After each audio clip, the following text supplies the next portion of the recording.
Good morning. Last time we stopped at the Yasa, the Mongol code. Um, yes, we spoke about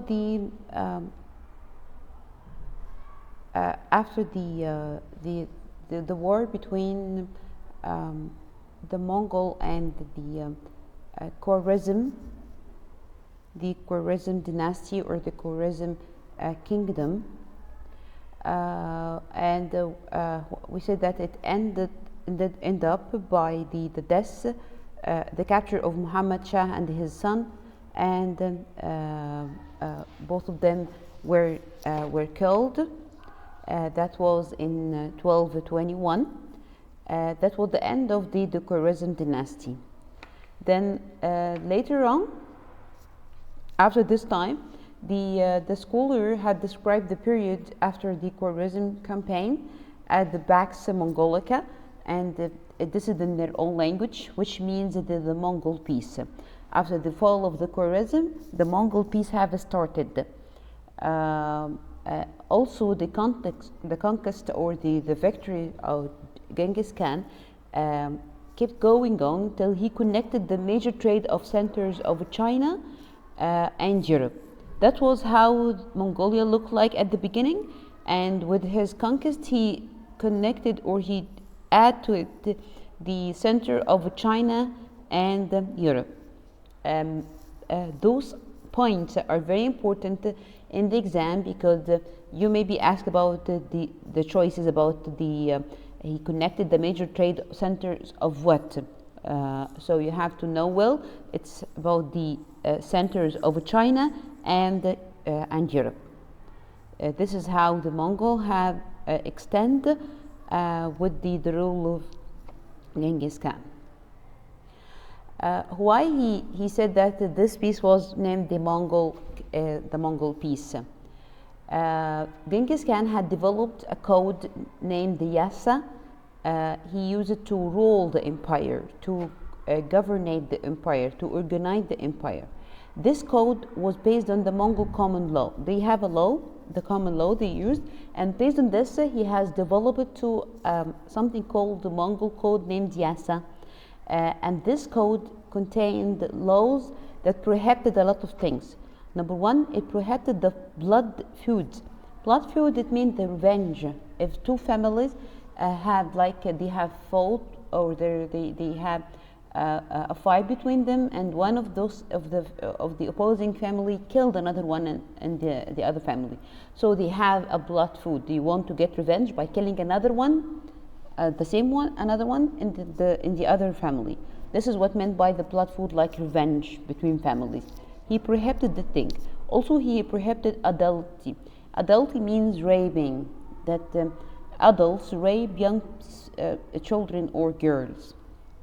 Also, or to just or to be in a relation that is prohibited, not supposed to be.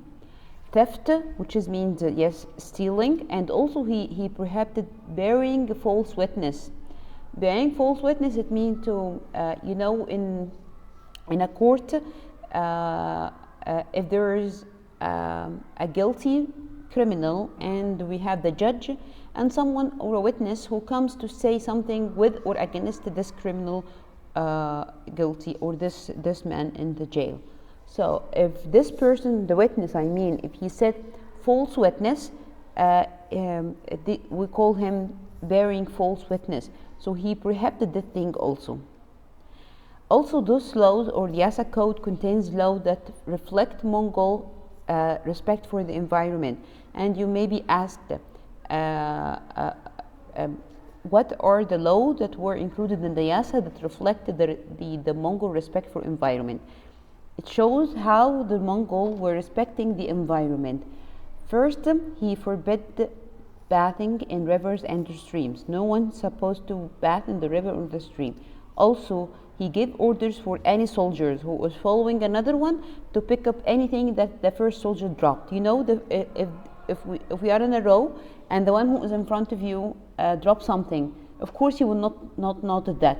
So it was a law that the one that would follow, he is asked or ordered to pick up the thing that dropped from the first one. Disobeying or defying or opposing any of those laws led to death, of course. So the Yasa or the Mongol code contains a lot of laws that prohibited a lot of things.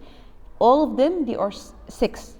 Some of them are general, like blood feuds, like adultery, like theft and bearing falsehood, and 2 other specifically reflect how the Mongol respected the environment. So defying or opposing those laws led to the death of those people. Later on in the regarding the military or the in the army, the people who are joining or applying for them, it ranks in the, it have levels in the Mongolian Empire, and regarding or with following the Yasa, the Mongol code, applying or joining the army was not based on heredity or ethnicity. Heredity means that he has his father, his grandfather, his ancestors were part of the army, so of course he will join. No. And also ethnicity, it means that his beliefs, his family, his tribes. No, the joining the army regarding the Yasa or the Mongol code did not depend on heredity or ethnicity. It depended on merit, manner. The merits and the manner of the performance of the soldier himself. Genghis Khan has died in 1227. Please memorize the dates well. Any dates mentioned in this PowerPoint should be memorized. Exact cause of his death not known at all. Maybe some historian they just assume that he fell off his horse while he was on a hunt, and he died of fatigue and injuries. And others said that he died of respiratory disease. He has a respiratory disease, means that he has a disease in his lungs. But we cannot confirm any one of them. So the answer is unknown. You cannot say that the first one is the correct or the second one is correct. So your only choice is to say that his death was unknown. When he was buried, he buried without marking. They didn't put like a marking on his grave and write his name on it. No, at all.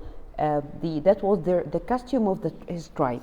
So, but generally he was buried in a place near his birthplace.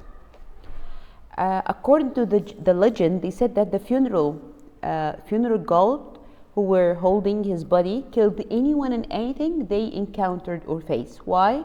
Because they wanted to conceal or to erase the location of the burial site. They didn't want anyone to know where he was buried. And not only this, also a river was diverted over Genghis Khan's grave to make it impossible to find. So they diverted the river and make it cross over his grave, so it will be difficult for anyone to discover where is it or even to reach it, because it was below the river.